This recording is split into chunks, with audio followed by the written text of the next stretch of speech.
Mummy, અમે ત્રણેય બધી વાતનો વિચાર કરીને એક નિર્ણય લીધો છે. શું નિર્ણય બેટા? મમ્મી, આ તો રાધાના પપ્પાની મહાનતા કહેવાય.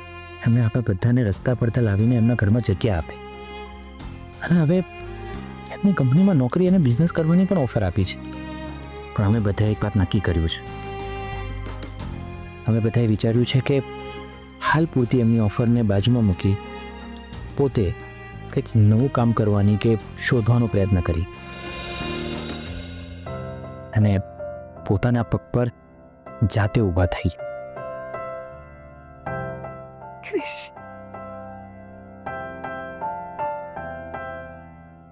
I'm so proud of you, beta. I'm so proud of you.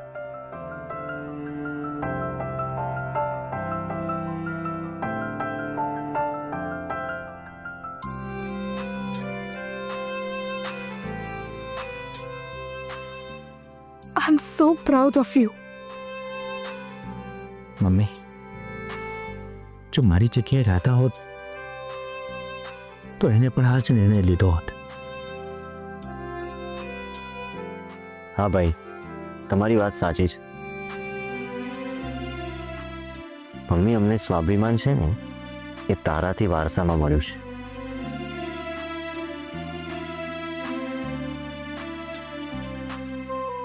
Mummy, અમને અમારા પ્રયત્નોમાં સફળતા મળે એવા આશીર્વાદ આપો.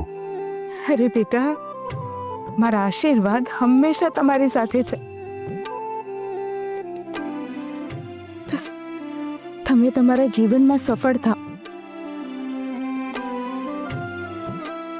અને મારી રાધા જલ્દી સાજી થઈને પાછી ઘરે આવી જાય, અને બસ એટલું જ જોઈએ છે. મમ્મી, આપણે જે કંઈ પણ ગુમાવ્યું છે ને, ટૂંક સમયમાં બધું પાછું મેળવીશું.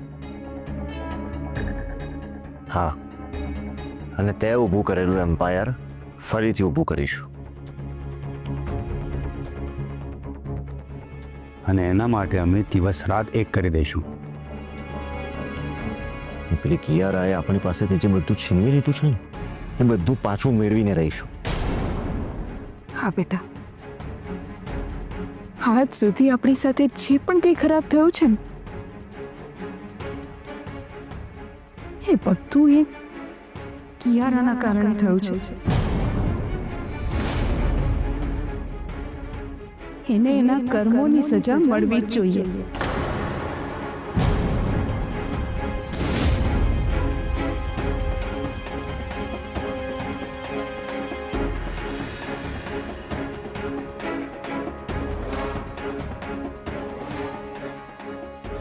એ સજા ભોગવી જ રહી છે મમ્મી.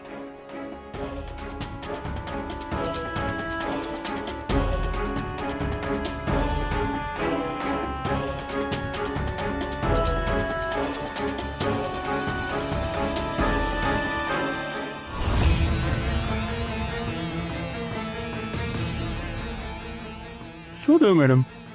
તમને કોઈ છોડાવવા ના આવ્યા? એટલે જ કહું છું, પૈસાનો આટલો બધો ઘમંડ ન રખાય. પૈસો આજે છે, કાલે નથી. જો ઇન્સ્પેક્ટર સર, હું તમને કહું છું ને, આમાં મારો કોઈ જ વાંક નથી. આ મારું કામ નથી. લાગે છે કોઈ જાણી જોઈને મને આ કેસમાં ફસાવી છે. કોઈ શું કામ જાણી જોઈને કોઈકને હેરાન કરે? તમે કોઈકનું ખરાબ કર્યું હશે એટલે આજે તમારું ખરાબ થાય છે. જુઓ સર, હું સાચે નિર્દોષ છું. ચાલો, એકવાર હું માની પણ લઉં કે તમે નિર્દોષ છો, પણ કાયદો તો પુરાવા માંગે છે ને, અને આ કામ તમે કર્યું છે એના પુરાવા અમારી પાસે છે. તો પછી અમે તમને કઈ રીતે છોડી મૂકીએ? બોલો. જુઓ સર, પ્લીઝ થોડી વાર વેઇટ કરો ને, હમણાં મારા ઓળખીતા આવતા જ હશે.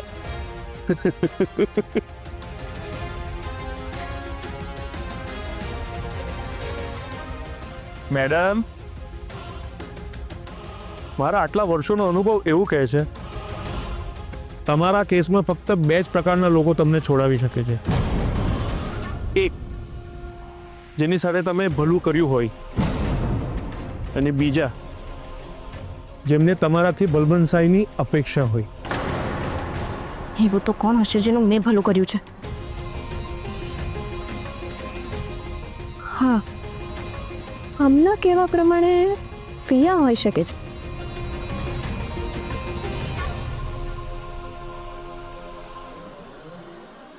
જુઓ, હવે આ મેડમ 3 દિવસ અહીં જ રહેવાના છે, એટલે પાસેની ઝૂંપડપટ્ટીમાં જે લારીઓ ઊભી છે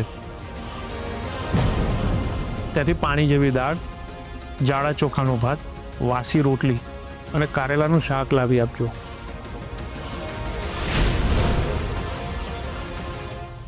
ના ના, હું આવું કંઈ નહીં ખાઉં. જો પ્લીઝ ઇન્સ્પેક્ટર સર, તમે આવું ના કરજો. જો હું તમારી સામે હાથ જોડું છું, અરે હું તમારા પગે પડવા પણ તૈયાર છું, પણ પ્લીઝ મહેરબાની કરીને મને અહીંયાથી જવા દો સર, પ્લીઝ. ખાલી 15 મિનિટ બાકી છે. મને નથી લાગતું હવે તમને કોઈ છોડાવવા આવશે.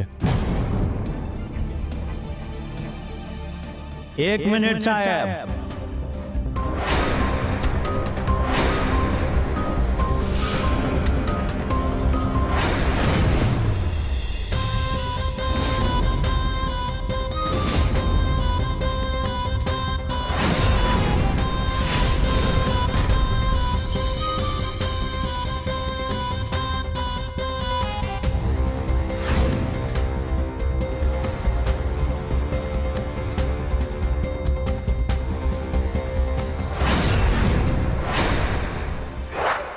ગોડ, મમ્મી 5 વાગી ગયા. હવે ઓ શિટ, હવે શું થશે? મને લાગે છે કિયારાને સોમવાર સુધી લોકઅપમાં જ રહેવું પડશે. ગોડ. મમ્મી, તમે ક્યારે લોકઅપમાં ગયા છો? એટલે હું તને ગુનેગાર લાગુ છું? હું શું કામ લોકઅપમાં જાઉં? No no mummy, I mean to say કે તમે લોકઅપમાં કોઈને મળવા ગયા છો કે નહીં એમ. હા, આવી રીતે તો લોકઅપ અને જેલ બંને જોયું છે મેં. ઓહ, યુ નો વોટ મમ્મી, મેં એવું સાંભળ્યું છે કે જેલમાં સ્પેશિયલ કેટેગરીના લોકોને સ્પેશિયલ ફેસિલિટી મળતી હોય છે, તો શું લોકઅપમાં પણ આવું જ હોય છે? ના, લોકઅપ એક નાની ઓરડી જેવું હોય. એમાં પંખો ના હોય, હવા ઉજાસ ના હોય, બેસવાનું કે સૂવાનું કંઈ જ ના હોય. આપણે જમીન પર સૂવું પડે અને બધાને એક સાથે રાખવામાં આવે છે. ઓ ગોડ મમ્મી, એટલે બિચારી કિયારાને સોમવાર સુધી આટલી ગંદી જગ્યામાં રહેવું પડશે. ઓ નો, બિચારીને તો મચ્છર જ ખાઈ જશે.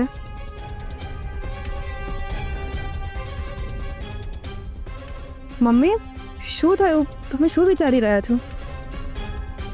કિયારા બહાર આવી જશે ને તો મારો જીવ ખાશે, એટલે શું જવાબ આપવો ને એ વિચારવું પડશે ને. મમ્મી, હમણાં 5 વાગ્યાનો અલાર્મ વાગ્યું ત્યારે આપણે કેટલા ડરી ગયા હતા. અરે ત્યાં ઘડિયાળનો કાંટો 5 વાગ્યા તરફ આગળ વધતો હશે ત્યારે પેલી કિયારાની શું હાલત થતી હશે મમ્મી.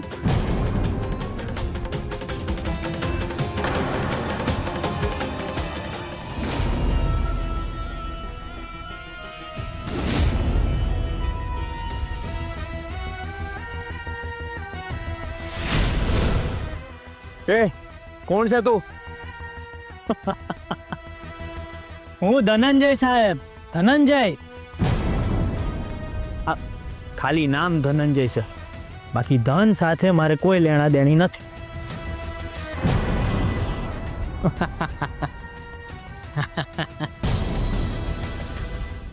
હા ઠીક છે, પણ કામ શું છે એ બોલ. કામમાં એવું છે ને સાહેબ કે તમે આજે જે માલ પકડ્યો છે ને એ મારો જ છે. માલ? કયો માલ? કયો માલ? એટલે સાહેબ આ ચેકપોસ્ટ પર તમે જે પેલા લીકરના બોક્સ પકડ્યા ને એ મારા જ છે.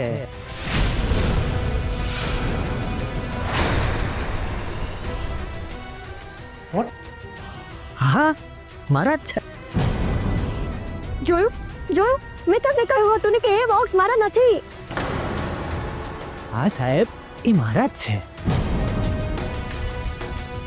હા, મારા માણસે પોલીસી એટલે તમારાથી બચવા માટે આ મેડમની ગાડીમાં મૂકી દીધા જોયું, હું તમને ક્યારેય કહેતી હતી ત્યારે તમે મારી વાત સાંભળવા તૈયાર નહોતા. હવે તમને ખબર પડી ગઈ ને કે આમાં મારો કોઈ જાત નથી. મહેરબાની કરીને હવે તો મને છોડો. હા સાહેબ, આ મેડમને છોડી દો, એ બચારા નિર્દોષ છે. તમારા જેવા લોકોને લીધે જ સારા માણસો હેરાન થાય છે. તે ગુનો કબૂલ્યો છે. હવે જો તું તારી વાતથી ફર્યો અને સ્ટેટમેન્ટ બદલ્યું ને તો ઊંધો લટકાવીને મારીશ. ના ફરું સાહેબ, આપણે બોલ્યા ને એટલે બોલ્યા, ફરે બીજા.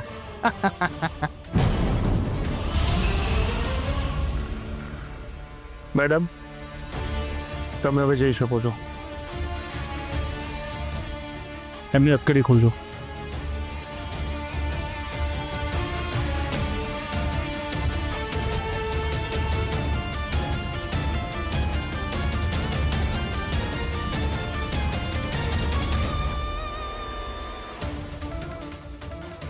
Sorry madam.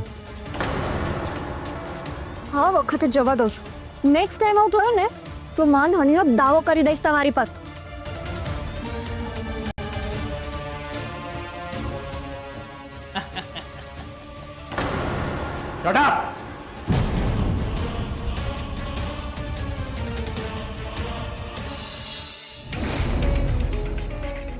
થેન્ક ગોડ હું બચી ગઈ. નહીં તો સોમવાર સુધી એક ગંદા લોકઅપમાં સડવું પડત. પણ એ લીકરના બોક્સ તો ક્રિશે મૂક્યા હતા. તો પછી હા માણસ એવું શું કામ કહે છે કે એ માલ એનો છે? આ માણસ છે કોણ?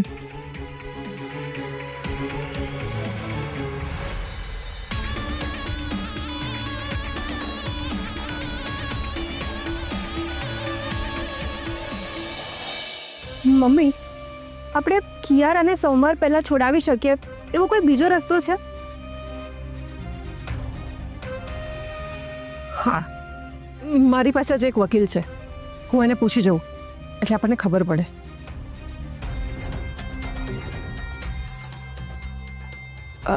હલો વકીલ સાહેબ, મારે તમારું એક નાનકડું કામ છે. મારી ફ્રેન્ડ છે ને, એને પોલીસ પકડી ગઈ છે.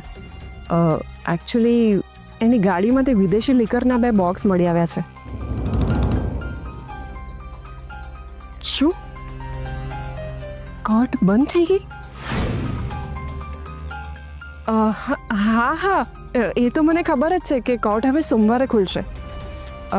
પણ વકીલ સાહેબ, એની પહેલાં એ છૂટી શકે એવું કંઈ બીજો કોઈ રસ્તો નથી? ઓકે. શું થયું મમ્મી? શું કહ્યું વકીલે? બીજો કોઈ રસ્તો નથી. ઓ ગોડ. મમ્મી હવે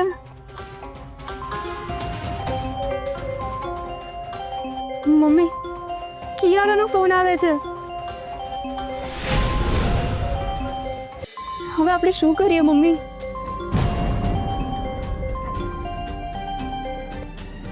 ઓ ગોડ, આ મિલી ક્યારે મારો ફોન નથી ઉપાડતી. ઇડિયટ, ખબર નહીં ક્યાં બિઝી હોય છે.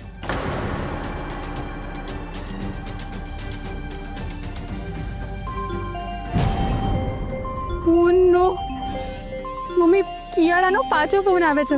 હવે મારે ફોન ઉપાડવો જ પડશે. અરે પણ તું ફોન ઉપાડીને શું કહીશ?